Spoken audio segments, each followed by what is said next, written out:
والدین اگر اپنی زندگی میں جائیداد تقسیم کرنا چاہیں تو اس کا بہتر اور افضل طریقہ تو یہی ہے کہ وہ سب سے پہلے مال میں سے کچھ حصہ اپنے لیے الگ کر لیں.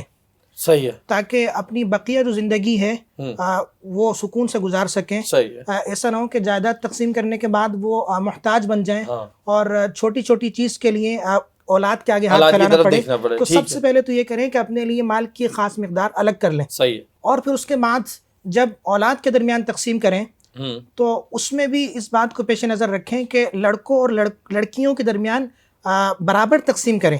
ایسا نہ ہو کہ لڑکوں کو زیادہ دیں اور لڑکیوں کو کم دیں. اچھا. وجہ اس کی ہے کہ زندگی میں جو تقسیم جائیداد ہے اس کی حیثیت ہبہ اور گفٹ کی ہے.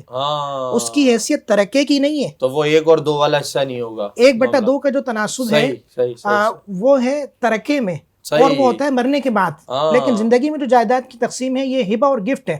صحیح. اور ہبہ اور گفٹ میں کوشش یہ کرنی چاہیے اور افضل یہ ہے کہ اولاد کے درمیان برابری کرے اور دونوں کو جتنا لڑکے کو دے اتنا ہی لڑکی کو بھی حصہ دے. ٹھیک. ایسا ایسا نہیں کرنا چاہیے کہ وہ کسی اولاد کو بالکلیہ محروم کر دے بغیر کسی وجہ کے. ہاں اگر کوئی وجہ ہے اور زندگی میں میراث جائیداد تقسیم کر رہا ہے اور اولاد نافرمان ہے اور اولاد گستاخ ہے تو اگر اس کو زندگی میں جائیداد تقسیم کرتے ہوئے محروم کرنا چاہے تو اس کی گنجائش ہے. صحیح ہے. اور اسی طریقے سے اگر وہ کسی اولاد کو لڑکا ہو یا لڑکی اس کی فرما برداری کی بنیاد پر یا اس کی تنگ دستی کی بنیاد پر زندگی میں جائیداد تقسیم کرتے ہوئے کچھ بڑھا کر دینا چاہتا ہے تو اس کی بھی اس کو اجازت ہے اور اس کی بھی شرعاً گنجائش ہے. ٹھیک ہے. اس موقع پر ایک نقطہ جو بہت اہم ہے اس کو میں ہائی لائٹ کرنا چاہتا ہوں وہ یہ ہے کہ زندگی میں جب جائیداد تقسیم کی جاتی ہے تو اس میں ایک بہت بڑی غلطی یہ ہوتی ہے کہ جائیداد جو ہے وہ بچوں کے صرف نام کر دی جاتی ہے. وہ ان کے قبضے میں نہیں دی جاتی.